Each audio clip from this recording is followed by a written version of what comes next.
Hey, American Lit. This is the lesson for May 20th, Wednesday. All you're going to be working on today is, or should be, your summative writing assessment for quarter four, that analytical essay. So today I'm just going to talk about how to turn it in, where to turn it in, and make some notes on final revisions for that first draft so that you can make it as polished as possible for that first summative grade that comes in on this assignment. So just a reminder, this is due tomorrow, and I'm making this on the 19th, so that means Wednesday the 20th at 11:59 p.m. If it is submitted on time, you will have an opportunity. I'm going to, score it, grade it, get it back to you with some feedback. You will be able to resubmit it for a new grade for the final draft. So that's a terrific opportunity. I strongly encourage you to do that. If you are late, however, and that is okay, I will still accept it. By the way, I can accept work up until 4 p.m. on June 5th. That was originally the last day of exams. It is now 4 p.m.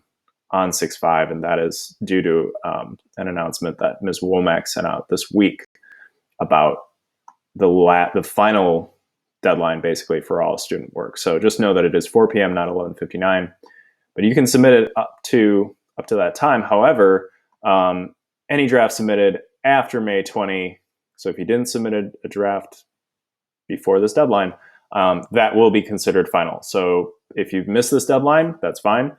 Just be very careful about submitting a draft because it will be considered final. It will be graded as final. So with that being said, let's look at this assignment and make sure everybody's on the same page with how to turn this in. So already I see some of you guys have already turned this in. Looking here though, and I noticed some of you on the drafting assignment for May 13, you did make a separate Google document and attach it to that, which was fine. But I did make a note that you should be copying the progress on your draft into the template that appears under this assignment, right, under your work. And for some reason, this isn't loading. I just wanted to show you what the template actually looks like. It just looks like a standard MLA template, but basically this is just making sure that it's getting to the right place, that I know that you wanted to submit an actual draft to this assignment. So just because you did something for the drafting assignment for May 13, please do make sure that you're actually submitting a draft to this assignment. That's really important. Otherwise, I'm not going to consider that as submitted. So please make sure that you do that. All right. And so hopefully that'll load at some point. But I just wanted to take a second to talk about one or two things that I saw in some of the initial partial drafts that I was looking at. So the first is, and I was seeing this almost universally, so I saw this basically in everybody's paper, but there is a difference between paraphrasing your evidence. Paraphrasing, for those who don't know, is just restating it in your own words, and explaining it or analyzing it, right? Those are two different things. So let's have a look here at the demo essay. You guys all have access to this. So just this piece of evidence here. It was a clear day. So this is from London's To Build a Fire. It was a clear day, and yet there seemed an intangible pall over the face of things, a subtle gloom that made the day dark, and that was due to the absence of sun. This fact did not worry the man. Okay. And you guys might recall this is from the beginning of the story, the exposition just sort of telling us about the man and where he is. But there are some things going on beyond the literal, right? Beyond just sort of telling us, that it was, the weather and, the absence or presence of sun, right? So, and that is, there's a mood being communicated or an emotional feeling that London wants the reader to feel as they read this. All right. And that is communicated implicitly, right? London's not coming out and saying, I want you to feel, this sense of foreboding and a general malaise as you read this opening line. No, he's just describing the setting, but he's doing it in a way that's creating this depressing and gloomy mood. It's also, right, starting it out this way foreshadows, right, what is ultimately going to happen to the protagonist. You can assume that I know the story, all right? That is totally, that's your audience, is me, primarily. And so that I know the story. I don't need to be filled in on the plot. I need to see what you're thinking about, what you think that the literal meaning communicates more implicitly, right? So analyzing for things like mood, foreshadowing, and also I encouraged you, many of you in your partial drafts, to talk about the character of the man, right? How is he being characterized? So he remains unperturbed by this, right? And this is communicated here, right? It did not worry the man, right? And so characterizing that as remaining unperturbed does show some analysis. I'm not just sort of repeating what's being said explicitly there. Let's look at another quick example of what analysis might look like. So this is the dog, and this is an embedded quote, and this is a good strategy to kind of keep your quotes short, which you should be trying to do. You should be trying to quote as little as possible. Really, you should only be quoting when you need specific language. So here I'm trying to keep it to that. Characterizes the traveler as separate from nature, as though his relationship is through his relationship with his dog, who was depressed by the tremendous cold. It knew that it was no time for traveling. And many of you I saw use this evidence, and that is totally fine. So here, though, I'm not simply saying, I'm not rewording this as I saw many people do, like, the dog knows that he shouldn't be in the cold. Like, I was seeing a lot of that. Okay, that's fine, but, why does it matter that we're learning about the dog? And, using terms of art, so specific terms that are used in literary criticism, like calling the dog a foil, right? A character used to contrast with the main character. And this actually shouldn't be narrator, this should be protagonist. It's a foil to the protagonist. It's someone that's supposed to, it's a character that's supposed to bring out some characteristics in the protagonist, right? Because its reliance on instinct and connection with nature also stand out in stark relief against the narrator's arrogant, willful ignorance of nature and his over-reliance on his substantial, though inadequate, knowledge. Okay. And so here, right, more discussion of, I'm using these words to describe the protagonist, right? And how the dog is serving as a contrast, right?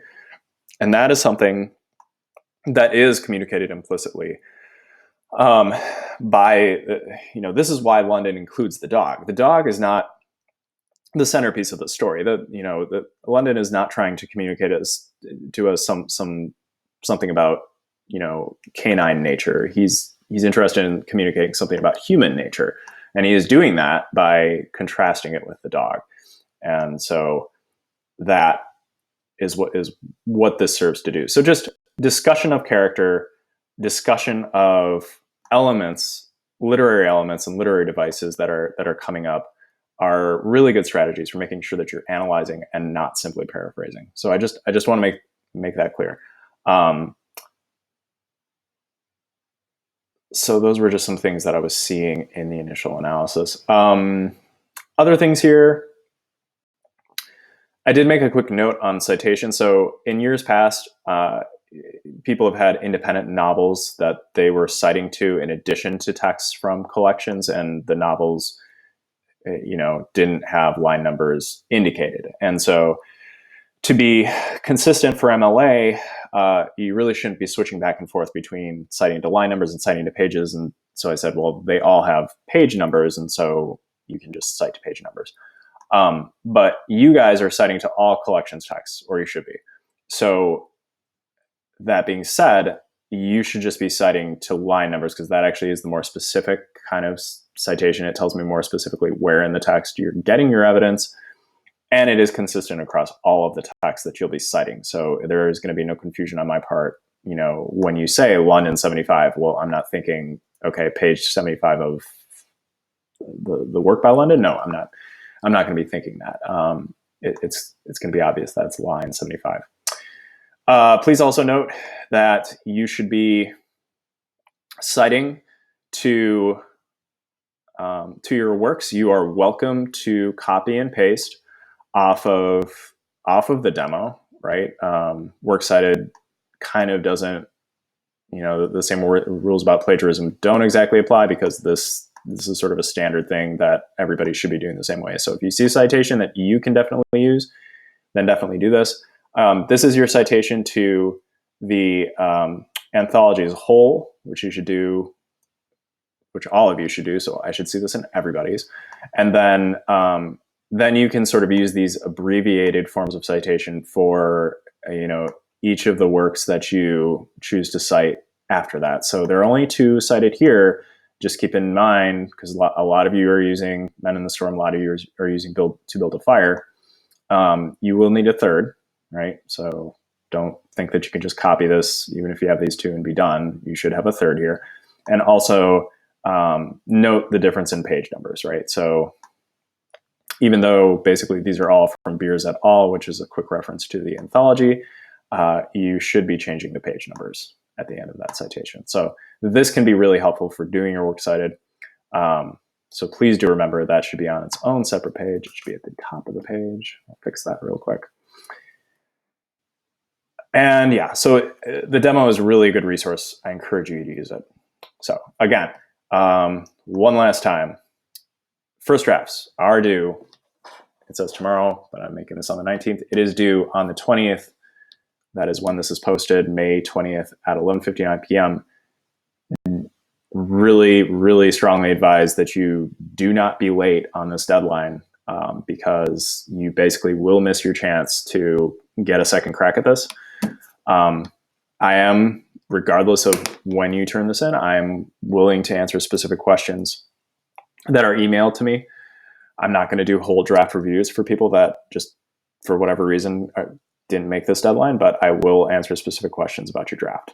So with that being said, I do look forward to reading these. I'm seeing a lot of good things so far. So I think a lot of you guys are going to be able to finish this year off strong. I think many of you will be able to submit a good enough response with this first draft that you'll basically be able to call it a day for American Lit, basically, once you're done. Although I will be providing instruction and materials next week about how to revise if you're interested in doing that.